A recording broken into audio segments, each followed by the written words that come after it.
The American economy is where it's at. Our voters vote based on how their wallets are doing. And so it's important to pay attention to how they feel about the economy in a given moment and how they feel about each political party on the economy, their handling of the economy. So this article from Newsweek is interesting. It says, a new poll from Neapolitan News Service suggested 42% of respondents trust Democrats more than Republicans on inflation, while 38% trust Republicans more than the Democrats on the same issue. Neapolitan was founded by conservative pollster Scott Rasmussen. So inflation, kind of a specter that was haunting the Biden administration all the way back in 2021 and up through the 2024 election. Even though it did drop during the 2024 election, prices were still generally high during the election. So it's interesting that this right-leaning pollster is now suggesting that people are like, Democrats might be better on this issue.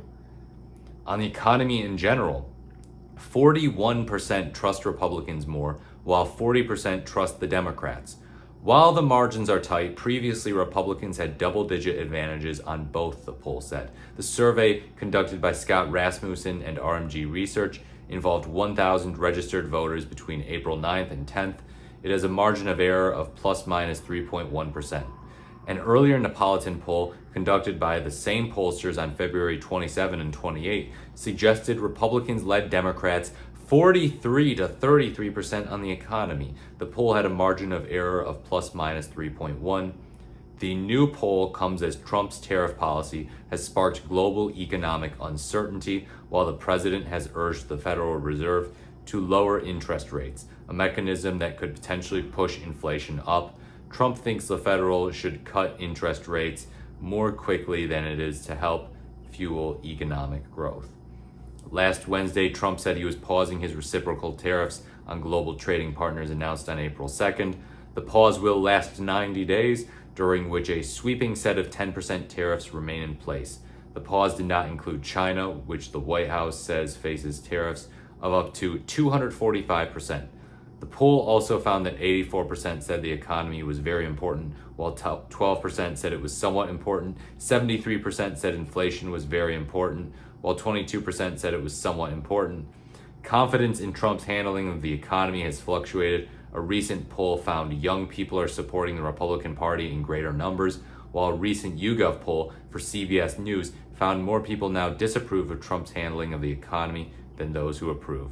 Yeah, there are some weird combinations of polling results in the past couple weeks, past couple of days. Young people supporting Republicans. What on earth is going on with that? Do Republicans actually care about the issues young people care about? No, young people really care about climate change. Young people are going to see the effects of climate change within decades. I mean, we're already kind of seeing them, but possibly the worst effects within decades. But I mean, climate change is not necessarily purely economic. But yeah, I mean, how on earth is something like this happening? But people also recognize, okay, the Republicans are not all they crack themselves out to be on the economy. Historically, they've done so well on the economy in polling, yet they almost always do worse than Democrats when they get the chance to handle the economy. You know, Republican presidents versus Democratic presidents. So yeah, these Trump tariffs, they ended up being a big, bad thing, to put it bluntly, to put it in very simple little kid terms for the economy. It's just one of those things that people universally recognized was like, oh crap, wait, this is not good. And only the biggest copesters on the planet were saying, actually, this is just going to inflict short-term pain for long-term gains. And then Trump goes and reverses it, and they say, oh, that's still cool. Like, which is it? Do tariffs or not do tariffs? You think they're both based because Trump's doing it? It sounds like you're working backwards from your conclusions. Your conclusions are Trump is based, so no matter what he does is based, even if he does inconsistent things. So, yeah, I don't know what to make of these poll results. I really don't. I think that Trump's going to lose a lot of trust on the economy. I think that during his first term, weirdly enough, he had the trust on the economy for quite a while. And in fact, he wasn't massively different from Obama on some key issues for a while. He did the tax cuts for the uber wealthy at the end of his first year in office. He signed that Tax Cuts and Jobs Act.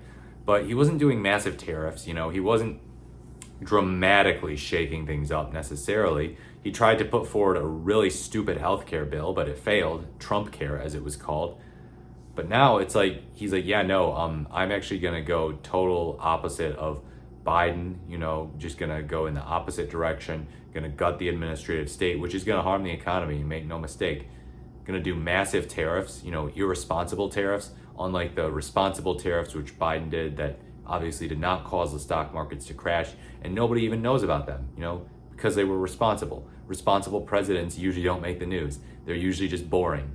But yeah, and then, the young people thing, it's like, what on earth is going on here?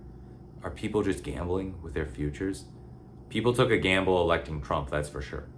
I just don't know how, I can't remember a more succinct, a more sharp pivot from, okay, let's elect this president because they'll fix the economy, to, oh shoot, we shouldn't have elected this president. They're destroying the economy. Like Herbert Hoover in 1928, he was elected, but the stock market crash happened in the end of 1929, so he at least had like almost a year. But then Trump, it's like, yeah, just a few months in, people are already having buyer's remorse. They're like, I just lost my federal job because of him. Not a good look. Not a good look at all. But yeah, I really hope that people, they get the wool out of their eyes. The wool has been pulled over their eyes for far too long with respect to the Republican Party and the economy. They're like, oh yeah, Republicans are better on the economy, bro, because someone said they were. They want to cut my taxes or something like that. Fox News monologue was really good. So I vote Republican because they care about my economic future and the Democrats don't. BS. I'm sorry to say. I have to call BS on that. Young people, please, let's not defect to the Republican Party. Now, make no mistake, the Republicans don't own young people. The Republicans, a majority of young people do not support Republicans. The issue here is that young people are drifting in a more Republican direction, and it's in a much more sharp manner than it ever has been before.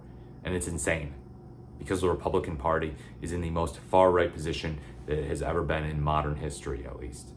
So, really disgusting. But I am glad that people are not necessarily being fooled by their economic messaging. Trump's economic messaging of like, look, I'm a genius, I'm a master negotiator, guys. And then the copesters, the MAGA copesters, who are especially prominent on X, who are just, posting all this nonsense about how, look, this guy just cares about our future. He wants us to stop being taken advantage of by the rest of the world. This is just a really shrewd businessman. He's not a shrewd businessman. He never was. He's gone bankrupt multiple times. But what's happening with him now is his brain's kind of falling apart. He is 78 years old. He will be 82 by the end of his first term. He's got a bunch of yes men in his administration, a bunch of people who are afraid to stand up for him, a bunch of people who just comply with him, unlike his first term, where he had people who maybe they had some gross neocon political opinions, maybe they were cringe, maybe they had some ridiculous beliefs, but they thought for themselves, and they said, Mr. President, I don't know about this, I don't know about that. They weren't loyalists. They had ideologies that they put before Trump. Sometimes they were right about it, sometimes they were wrong.